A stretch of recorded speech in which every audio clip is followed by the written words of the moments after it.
Let's turn to the UK now. And early this year, "Where is Kate?" topped the headlines and even trended on social media for months. Remember the bizarre conspiracy theories? People said she'd had surgery, she was pregnant, that there'd been a cheating scandal, and some other theories were just too ridiculous to even give oxygen to. But the Princess of Wales, with all her grace, put the conspiracists in their place after revealing her private cancer battle and treatment. So it's no surprise that she received overwhelming support at the annual Royal Christmas Day service at Sandringham alongside her father-in-law, King Charles, who is also battling cancer. Joining me now to discuss this is the Daily Express royal reporter, Pandora Forsyth. Pandora, great to see you. It was really heartwarming to see such an outpouring of support and love for the princess.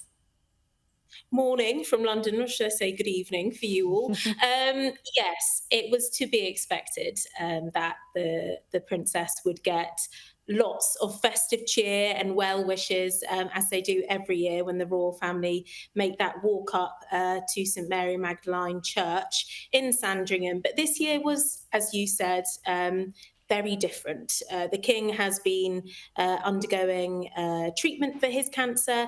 And of course, as you also noted, it's been a particularly difficult year as well for Catherine.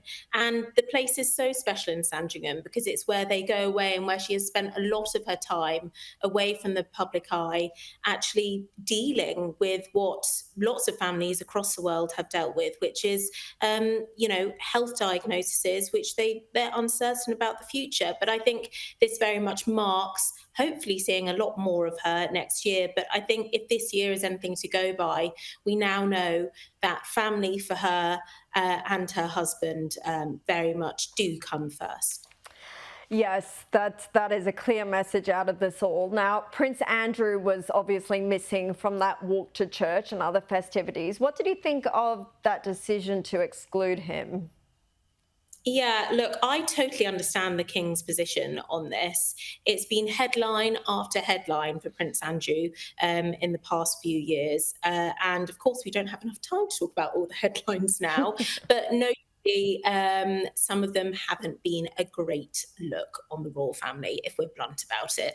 And this year, he actually took advice of his ex-wife, Sarah Ferguson, to step back, which the king was actually very thankful for, I think, this year, and that he has done. Now, I think people might just think, oh, perhaps it's just the public facing events that he's going to be stepping back from over this festive period. Well, no, it's actually the private events too. So I think that just goes to show the strain that him and his brother, the king, are very much under in their personal relationship right now, because it's anything that happens in the royal family, it's not a very good look on the rest of the royal family. And that is something that Prince Andrew hasn't really, I think, addressed with himself up until this point.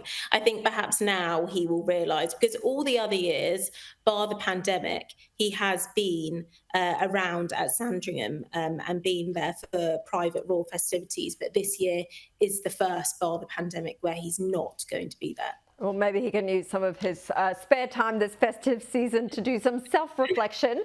Now, to the King's annual Christmas message, in a nod to medical staff all across the country, King Charles broke tradition this year and he spoke from a former hospital chapel instead of one of the royal residences. Let's take a look. From a personal point of view, I offer special heartfelt thanks to the selfless doctors and nurses who this year have supported me and other members of my family through the uncertainties and anxieties of illness, and have helped provide the strength, care, and comfort we have needed. Pandora, that seemed very heartfelt. How was it received over there? Yeah, extremely heartfelt, and obviously very personal to him and for all his family. And of course, lots of people around the world right now who are dealing with health difficulties.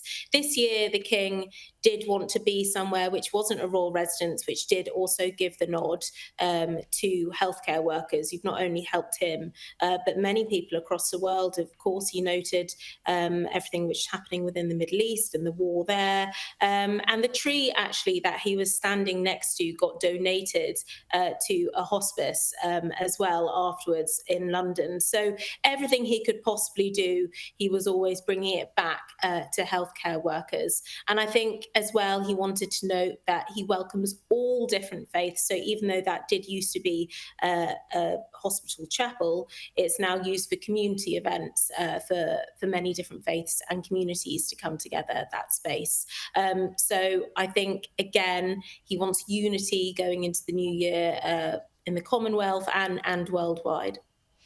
Well, very quickly, Prince Harry's new Netflix series Polo has been absolutely lashed. Just in a few seconds, have you watched it and do you plan to? I have watched it. I couldn't do my job without watching it. I think it shows the great divide between what Harry's world is and what everybody else's world is, because polo is extremely elitist sport. And I think that's my point on that. It is very elitist. Pandora, Forsyth, thank you so much for your time.